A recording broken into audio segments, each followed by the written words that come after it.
Welcome to this educational program. This module discusses spermatoceles. This information is taken from a recent review of the medical literature and attempts to be as comprehensive as possible. However, it may not necessarily reflect the experience of your healthcare provider or the specifics of your situation. This program is strictly informational in nature, and no attempt is made to provide opinion or recommendation. Please feel free to view this presentation as many times as necessary. You may also use the player on your left to repeat slides or to skip through them in any order you wish. A spermatocele is a type of benign, meaning non-cancerous, growth above the testicle. Some physicians use the term spermatic cyst or epididymal cyst. They are simply sacs filled with fluid and sperm that arise from the epididymis, which is the first part of the sperm duct and lies next to the testicle. Because spermatoceles are usually painless, they are sometimes discovered by chance when a diagnostic test is performed for some other reason. As mentioned, spermatoceles grow out of the epididymis, a coiled tube at the top of each testicle. The epididymis is where sperm is collected after it is produced by the testicle. The end of the epididymis is called the vas deferens. When a male ejaculates, the vas deferens carries sperm to the urethra, where it exits from the body. This slide shows the male anatomy and path of sperm transport in more detail. In this illustration, you can see a spermatocele just above the testicle, arising from the epididymis. While most spermatoceles are found in this location at the upper part of the testicle, this is not necessarily always the case. Because they are cysts rather than tumors, spermatoceles are not solid. Instead, they contain fluid. This fluid is usually milky in color but may be clear, and may contain sperm. Most spermatoceles are very small, less than a centimeter in diameter. In many cases, they remain small, in which case they rarely cause any symptoms. If this is the case, there is no need to treat the spermatocele. In fact, in many instances, it may never be diagnosed. If, however, a spermatocele increases in size, it may cause discomfort or pain. Some men describe the discomfort as a sensation of heaviness in the scrotum.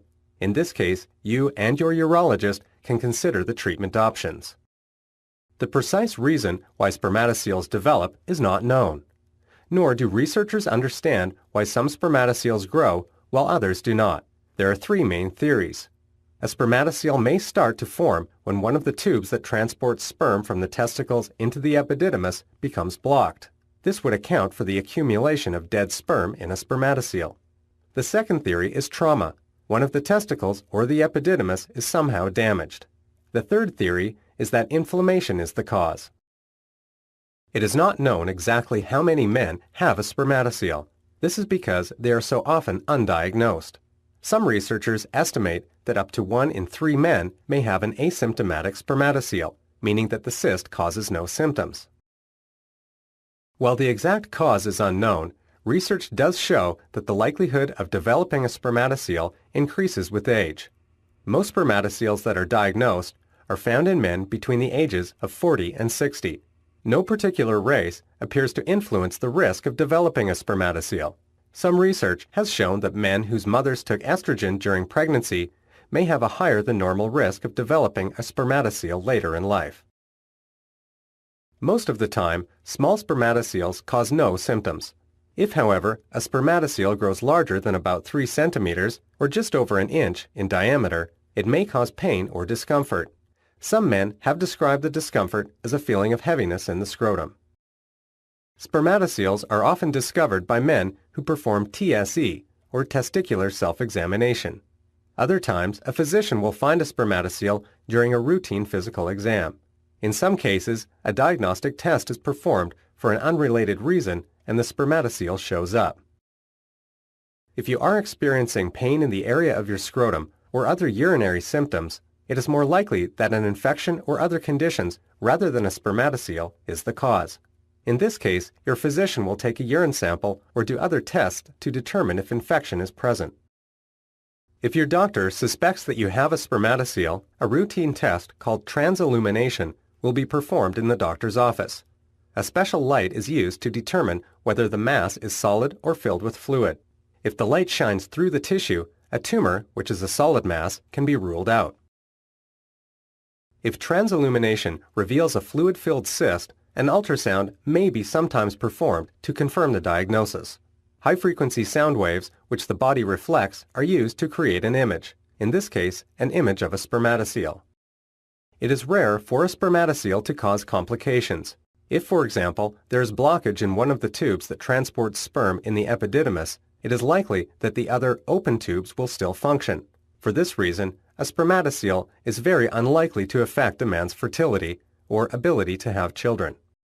Because spermatoceles do not lead to other conditions and rarely cause infertility, no treatment is necessary unless the patient experiences pain or is bothered by the size of the spermatocele.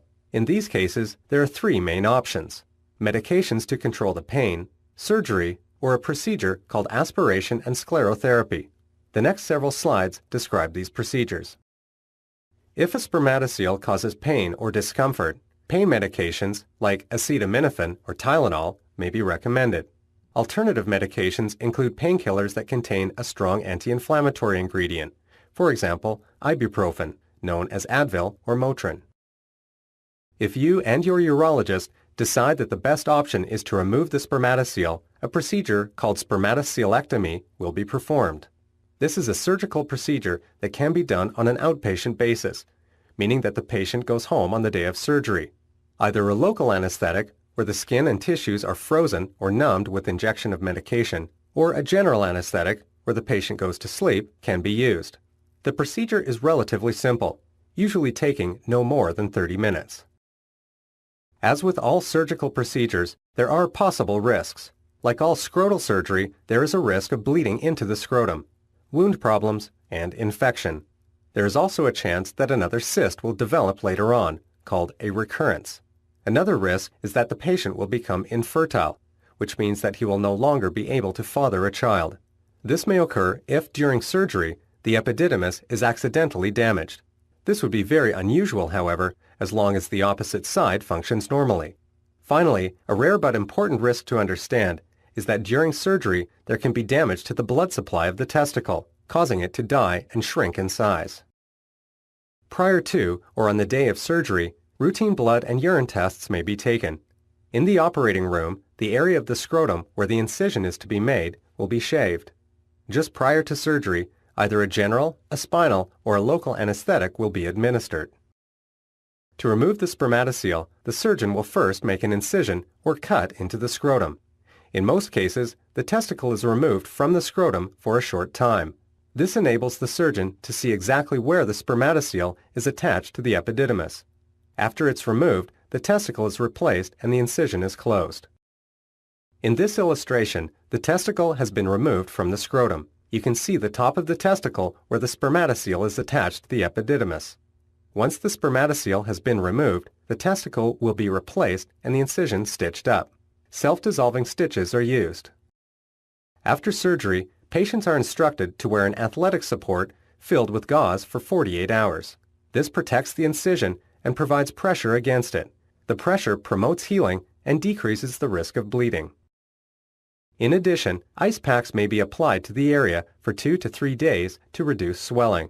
If necessary, pain medication will be prescribed. Most surgeons recommend patients to wait a day or two before showering in order to keep the wound dry. Strenuous activity should be avoided for 2 weeks. Your surgeon will schedule a follow-up exam to check on the healing process. Surgery is clearly the best option to treat large and bothersome spermatoceles. There is a high success rate in terms of relieving the discomfort caused by the spermatocele and a low rate of reoccurrence. Another method to remove a spermatocele is called aspiration with sclerotherapy. It is rarely used because of the risk of infection and the high rate of recurrence. In this procedure, the patient is first given a local anesthetic or freezing to numb the skin and tissues. Then a needle is used to suction out as much fluid from the spermatocele as possible. Finally, an irritant solution is injected to promote the formation of scar tissue. The advantage of this procedure is mainly the avoidance of a formal operation and the shorter recovery time. Patients do not have to avoid strenuous activity after the procedure. However, the risk of infection and the spermatocele returning is high, which is why this procedure is rarely recommended. To summarize, spermatoceles are non-cancerous, fluid-filled cysts arising from the epididymis, which sits next to the testicle. Most spermatoceles are small, less than 1 centimeter in diameter, cause no symptoms, and require no treatment. If a spermatocele is large or does cause pain, it may be successfully surgically removed. These online resources may help you find further information about spermatoceles.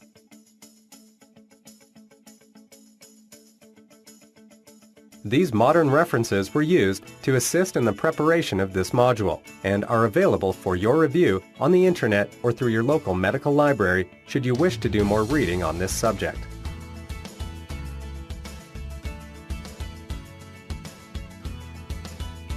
We sincerely hope that this module has furthered your understanding of spermatoceles. We wish you the best for the future, and thank you once again for viewing this educational program.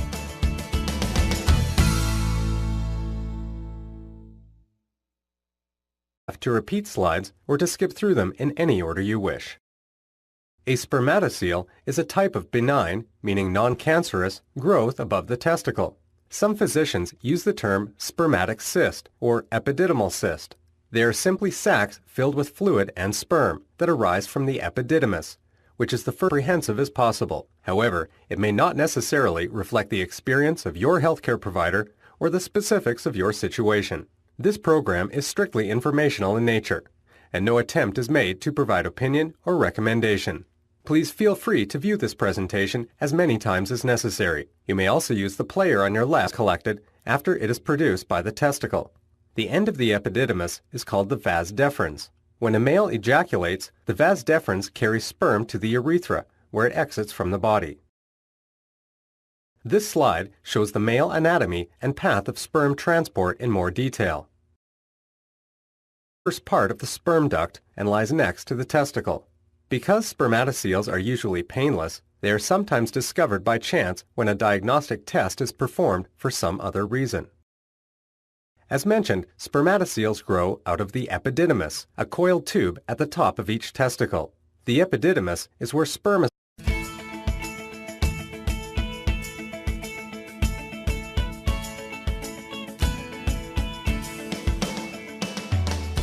Welcome to this educational program. This module discusses spermatoceles. This information is taken from a recent review of the medical literature and attempts to be as comprehensive